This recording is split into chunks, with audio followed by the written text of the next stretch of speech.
This thing on? Because it's getting ready to be on. Hello, everybody, and welcome to Bell Ringer. My name is Greg. Your guest name today is Michelle Urbanczyk from the Explore More Children's Museum. They are embarking on a big move down to Canalside. They're a really great new asset for that neighborhood. Everybody in the community is so excited for this move. There's so much anticipation, which she covers a little bit, the difficulties of turning people away that they're not even open yet. So it's a great episode. I think people are going to love it. Maybe not as much as the museum, but hopefully love the episode. That's it. Thank you. So for those that don't know, or those that might be out of the area, what is Explore More? Explore More is a children's museum. We are actually 25 years old. We were in East Aurora just until recently. So March 30th, we closed our doors in East Aurora. The exhibits were so lovingly handled and sent to Jamestown, New York. So if you are a love of Exploring More and you grew up with us, the exhibits are now in Jamestown and you could visit. They're a children's museum, but we are a museum that is really zero newborn to 12 years, even though I have adults who would say they love the exhibits more than the children. And we are 43,000 square feet of just learning through play. Well, I'm excited to go and be able to play with them as well. It's neat. It's, I say this and I hate saying that we're one of a kind, because when you say one of a kind, it comes cheesy, like we're one of a kind. Right. But really we are. We're the only children's museum about Western New York and the surrounding communities. So when we talk about it, you're not going to go to Detroit and learn about being good neighbors from a Buffalo perspective. And so therefore, when we talk about our museum, it really celebrates who we are as a community. Yeah, so what, a lot of that displays itself in the exhibits that you guys are having. So what can people expect and what makes it so Buffalo? It's amazing because we are 4 floors. The building is kind of deceitful because everyone thinks it's bigger than what it is because of how the architecture, the design is actually stunning. And so we have actually 3 floors of play. And you're going to enter really on the 2nd floor, which is confusing for people because they'll go, what floor am I on? But you're actually entering on the 2nd floor. And the 2nd floor starts with being good neighbors. Of course, we had to start with being good neighbors because that's who we are. And that area has, it's really immersive with homes that talk about who we are as a community. So we started off working with the Puerto Rican community, the Yemen community, and Seneca Nation. And those houses will curate over just to talk about different ethnic and diverse groups, and those will curate over every year. We have something called Sketchtown. West Her was absolutely amazing. They funded a project. It's called Sketchtown, and really kids color a car, and then they scan it, and then they drive it, and then they can make their own little model with it after. It's technology it's interesting, it's cool. The kids won't leave it because it's so colorful and vibrant. Right. But we're one of 2 museums in the country that have it as a permanent. So we're really lucky and fortunate to have that.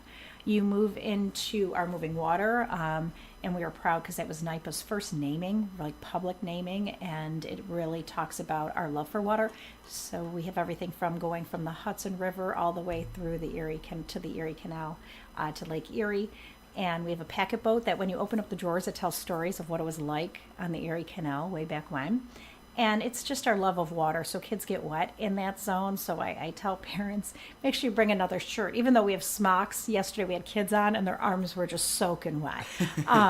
So I kind of tell, bring another shirt or wear a short sleeve with that, because it's really... It's a great water. It's just so much fun. Kids love water. I love water. Mm-hmm. But then you go into playing together, which is our love for sports. And we talk about different sports teams, both amateur and professional, both male and female. And we have everything from an indoor soccer rink to a climbing structure, to a track, to the Odd. So we have a mini Odd. That looks like the mini auditorium, because of course we have to pay homage that we are on the original Odd site. Right, you're right there. We have the original Odd signage, so we're really excited to hang that. That's not up yet, but it will be shortly. So it was really cool to get the original signage from the Odd and to have it on display. We go into tinkering, which is hands-on with tools, and it's teaching kids really how to use tools. It's fun. It's a really good hands-on. We go to Building Buffalo, celebrates our architecture because we have one of the best architectures in the world.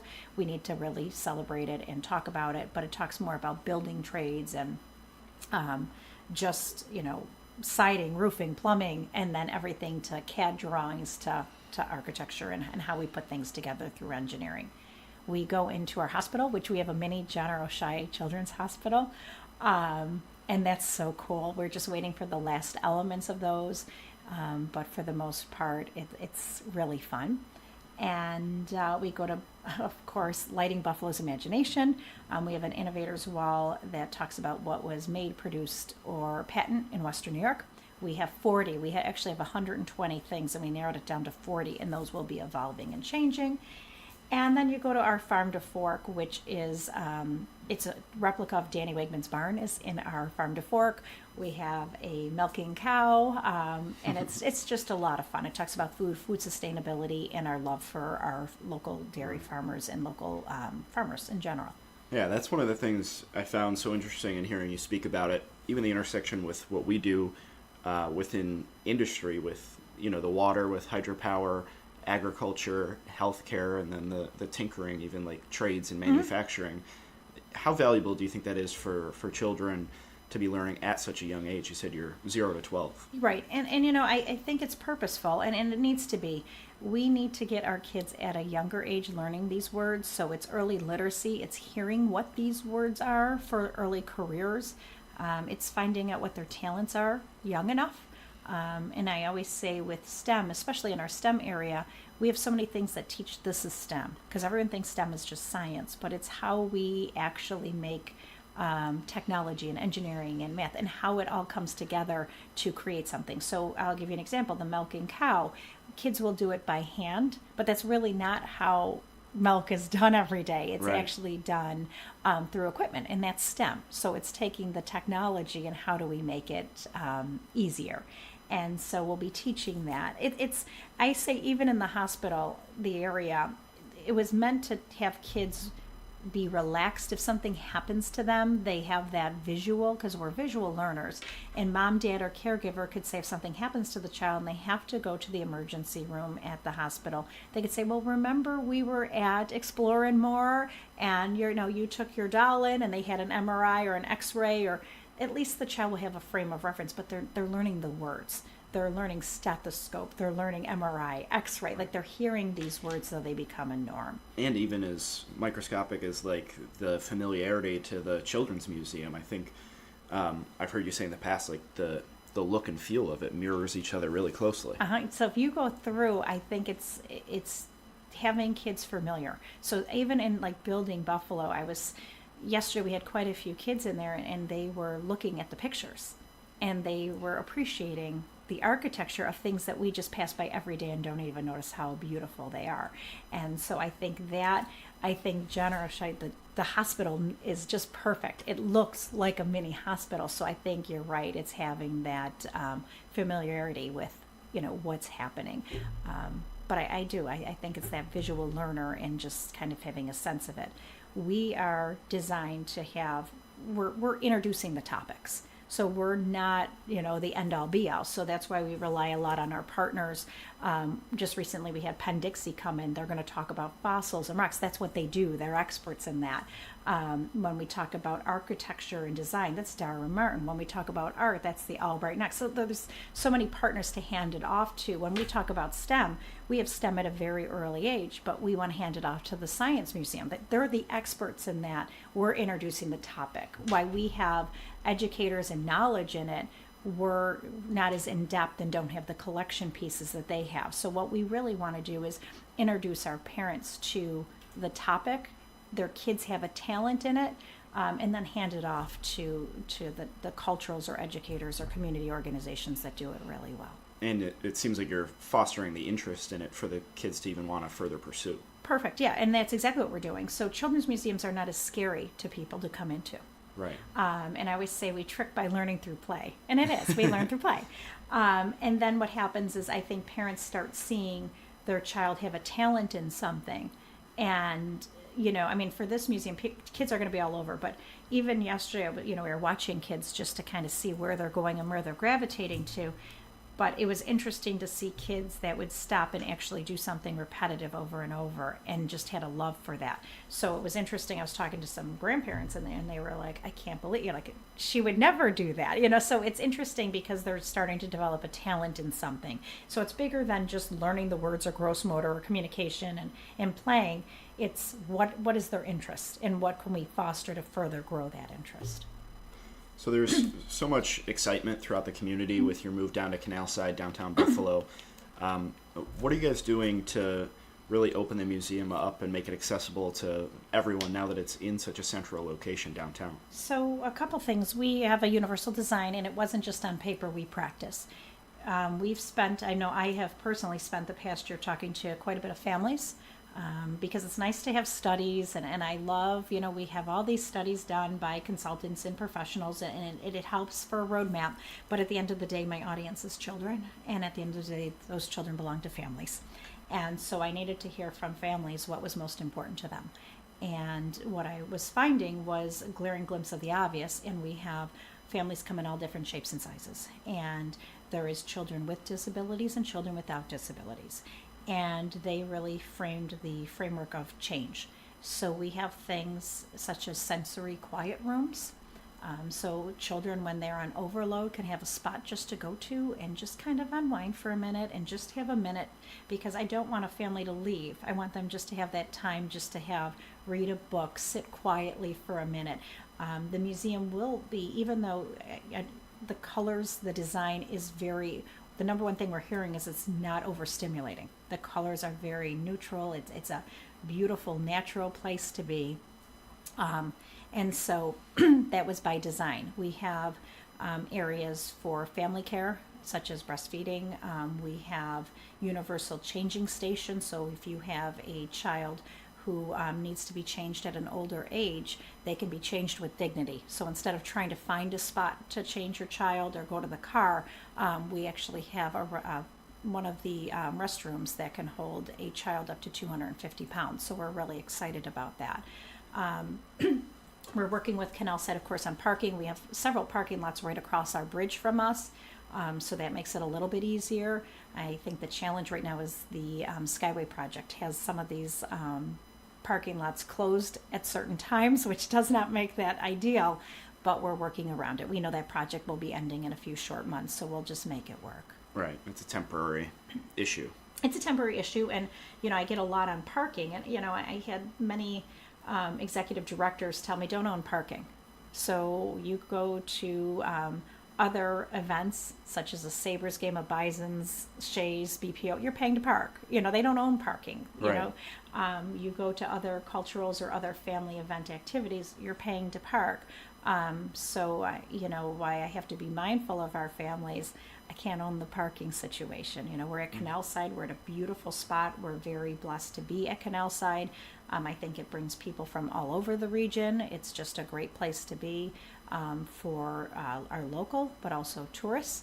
And so I think the number one question we get is parking, but the train lets right off there, and there's multiple parking lots right around our museum. All right. So you started to touch on Canalside. What do you think it means for the city to have this new museum coming right there, and what does it grow, or how does it help grow that neighborhood, which is really new to many people? Well, I think what happens is, one of the things I have to point out is Buffalo is the only city of our size without a children's museum. So you look at the whole country, we're the only city of our size not to have a children's museum. And so most children's museums are downtown. They're near a waterfront, so they tend to be an anchor.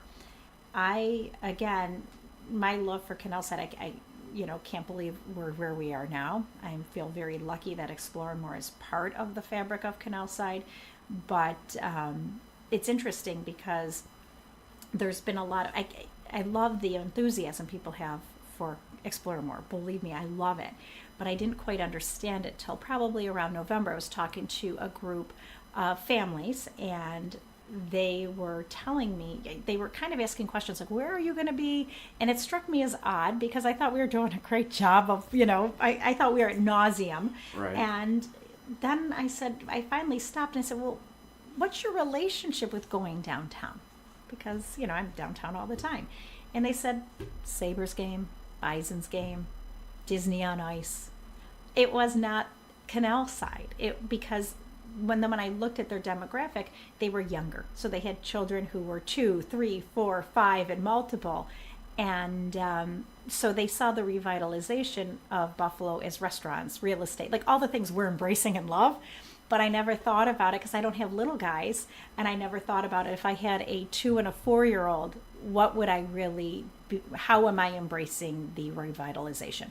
So that's why they're so excited, because now they're a part of it and will be sharing through exploring more and learning and kind of growing with the community as well. So it was that aha moment for me that I was like, oh, wow, that was aha. Right. And you touched on it up top, the nostalgia that people have for the East Aurora location. Mm-hmm. And it's kind of cool to think about that decades from now, people will feel that way about Canalside and that location, and hopefully that, that doesn't just exist within the walls of the museum, but it's that whole area, which they have such big plans for as well. Yes, it's amazing because, as we were closing East Aurora, people kept asking me, what are you doing with the exhibits? And many people just wanted to buy them out.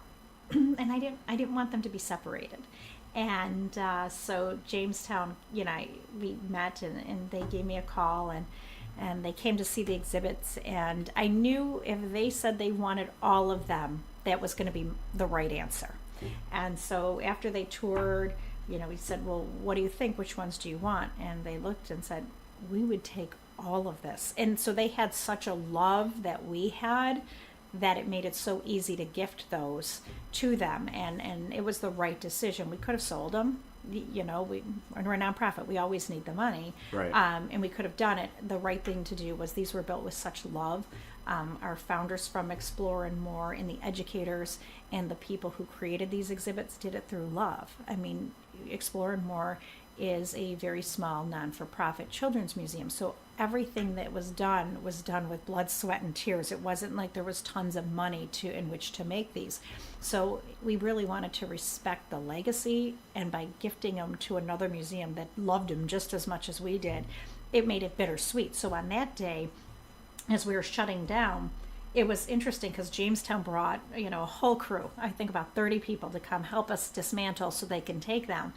And instead of us being teary like we thought we were going to be, we were sad, but we were watching like their enthusiasm. They're like, well, this is ours. And it was so cool because I think it's what we needed in which to close it, not feeling such a heavy heart because somebody else was so enthusiastic to get these exhibit pieces. So it was kind of really surreal because instead of having the tears we thought we were going to have, it was really odd because someone was embracing and could not believe they were getting it. And so they were taking tons of pictures with it was really cool to see, and it made it a lot easier for us. So we can't wait to go see the Jamestown Children's Museum for that reason. Yeah, that's great that you get to have an impact on a different community, a different set of people. Well, it's mission aligned, and it was the right thing to do. I mean, we believe in the power of play. We believe in moving the mission forward. So I think it only became natural that when they said they wanted all of it, I think people thought we were nuts. They're like, you could have sold all of this. And I think people thought we were nuts. But our mission align is to move education through play. And how do we not help another community do it? And so we were very blessed to be in that position to do it. And so that made us feel really good as a board and as an organization. So continuing on the theme of the residual impact that you guys can have, I was looking around the website to prepare a little bit, and it says that over 10 years you're expected to have $200 million in economic impact for the surrounding area. I guess just talk a little bit about that and, what you guys expect, after people visit the museum, seeing people go to, I know you guys are going to have a cafe within there, but there's so many other places around Canalside, right? Yeah, yes. So basically that was done by a study. That was an independent consultant in a study that was done to get to those numbers. Again, I'm a business person. I always laugh when I hear numbers and consultants and things like that.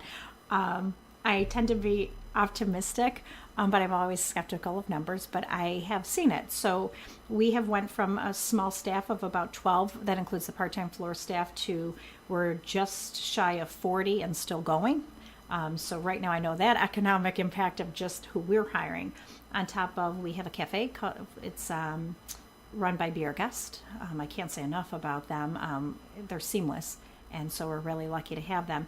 They'll be hiring their own crew, which is amazing. And so we've seen them on site with their crew. And so we have a cafe.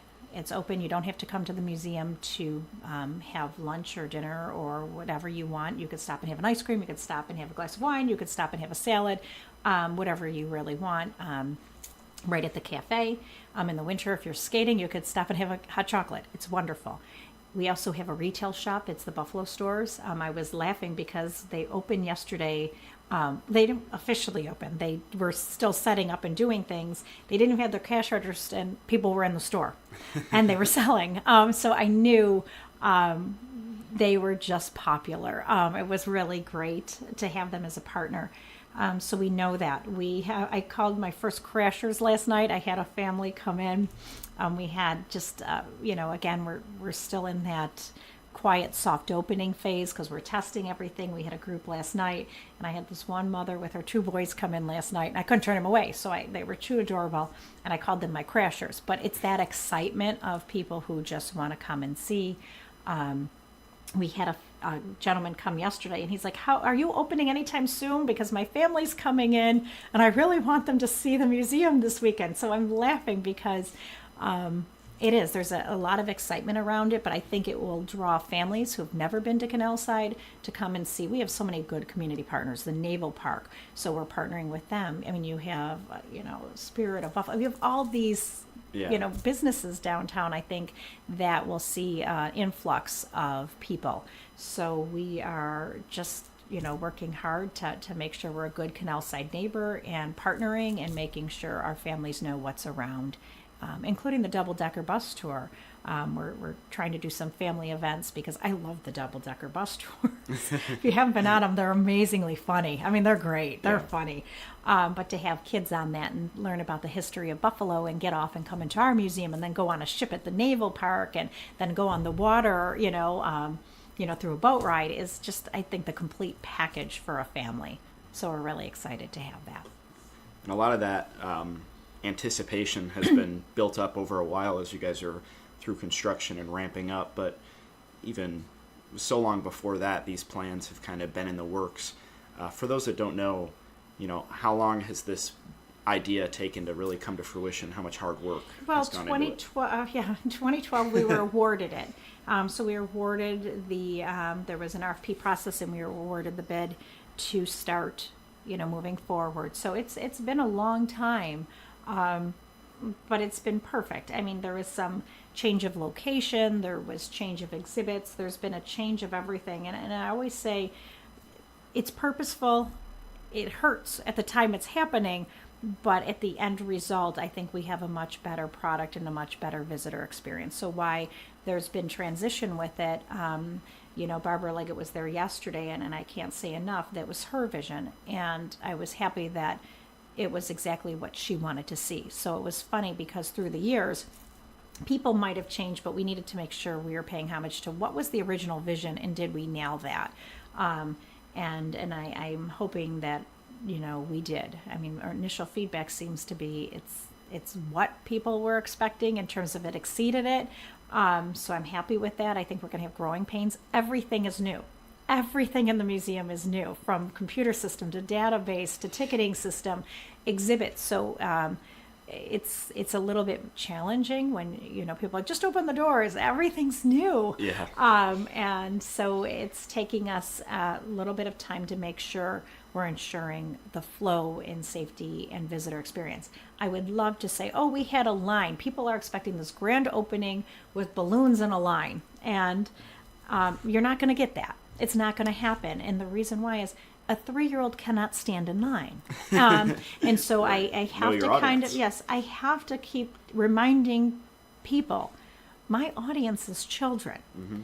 And I need the children to be happy. That's who I need to please. I need to make sure we're moving the education dial, but I also need to make sure that they're able to get to the exhibits and they're able to play. And by having a huge line, it makes kids very unhappy and cranky. And then if they can't get to play with the stuff that they want to play with, it's not a good visitor experience. So I'd love to say, oh, I saw 3,000 people today. Well, a number means nothing to me. I think that's baloney when people say that. If you don't have the capacity to do it and make it a good visitor experience, numbers mean nothing to me. So that's where I kind of go, we'll be bringing people in, we're seeing what the hang time is, we're seeing how it's flowing, because I really want families to come in and not feel crowded or not feel like they weren't valued when they come in. And while you might not be having the 100 balloons and big line door opening ceremony, this podcast won't come out for a couple weeks, but yesterday you had a big press event. The governor was there, the Wilson family. So talk a little bit about just the partnership and support you've gotten from all over the community. Oh, I said this community has been kind. We have a power play. I said it's the power of people. Remember, this was we're still not done with our capital campaign, so we're a little bit, shy of our capital campaign. And but when we were doing the studies, they said we could only raise $10 million. So you can only build a museum that's $10 million. Well, the project's, about $29 million, and we're pretty close to that. It came from community. It came from just everything from government agencies to private businesses to private donors to people who gave us $10 during crowdfunding. So this is really a community museum.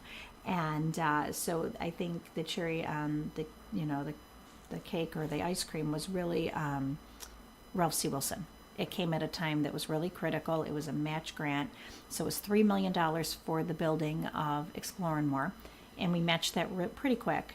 And then now we are starting the endowment phase. So we still need to be sustainable. And so now we have a $3 million match to grow an endowment. So that will be the next thing we need to do in order to keep flipping over and changing our exhibits. We're, as I said, even though we have a beautiful building and a lot of momentum, we're still a very small nonprofit. All my cultural partners have multiple, they have money in their endowment, and that's how they can grow and know what they can do. We're kind of behind the 8 ball because we do not have an endowment as of yet. So that will be our next focus. And Ralph C. Wilson Jr. Foundation really wanted to ensure our success by having that match and knowing if we start growing it, every dollar is matched by them. Yeah. And I think I heard a funny story about the Wilson announcement, you finding out, I think it was Valentine's Day, was it? Yeah, that's when I got that was when the press conference took place, yes. Yep, so you said, what was your joke you told yesterday? Oh, my, it is. I need it on mic.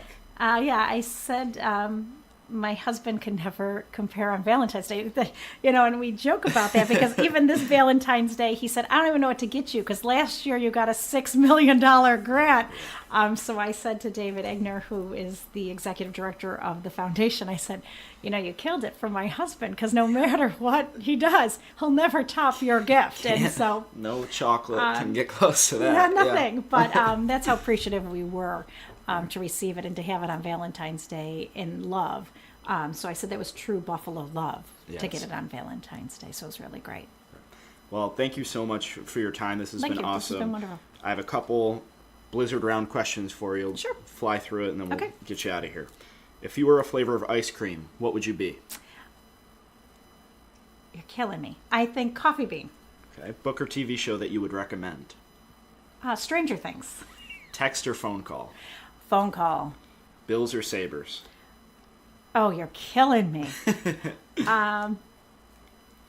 I don't know. I love them both. Your neighbors with the Sabres now. I know I'm neighbors with the Sabres, but I also love. It depends on season. Remember, fall is like September. You get excited for Bills. By November, December, when the season's kind of. I want the Sabres, so it's bizarre. I'm sorry. I have to say both. I'm sorry. Both. And I'd say Bandits, so therefore Bison. So it's amazing. We're blessed. We got good sports teams. Yep. Hiking or skiing? Look at me. Hiking. Okay, we'll go with hiking. I don't do either. And last question, most important, chicken wings, drumstick or flat? Absolutely drumstick. Thank you very much for your time. Thank you. Thanks. I have to be here.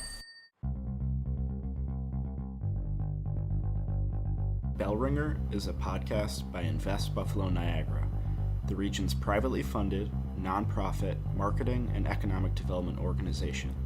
Please rate this podcast, Follow our social media channels and read our blog at buffaloniagara.org for the best of Buffalo Niagara. Come grow your business with us.